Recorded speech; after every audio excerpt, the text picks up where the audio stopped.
Le diagnostic prénatal s'entend des pratiques médicales ayant pour but de détecter in utero chez l'embryon ou le fœtus des maladies particulièrement graves. Pour donner une appréciation éthique, il faut prendre en considération deux éléments: la technique utilisée et le but du diagnostic. Il existe deux catégories de techniques du diagnostic prénatal. D'une part, il y a les techniques non invasives qui englobent l'échographie et deux types d'analyse de sang maternel, le TRITEST et le NIPT.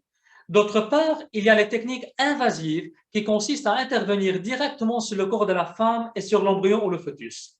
Elles englobent l'amniosynthèse, la vilosynthèse, la placentosynthèse, la fœtoscopie, l'embryoscopie et la cordosynthèse.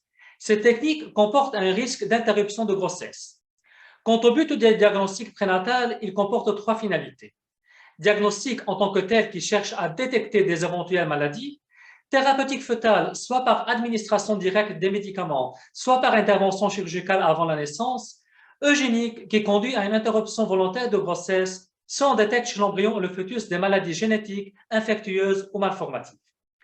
Selon les encycliques Donum Vitae et Evangelium Vitae, il est éthiquement licite de recourir aux techniques du diagnostic prénatal sous trois conditions.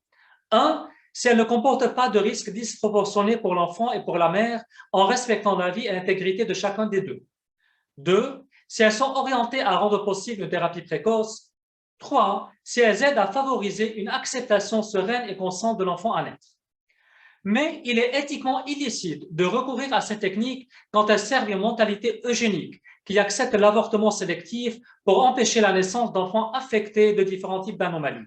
La vie humaine ne peut pas être mesurée selon des paramètres de normalité et de bien-être physique, ouvrant ainsi la voie à la légitimation de l'infanticide et de l'euthanasie.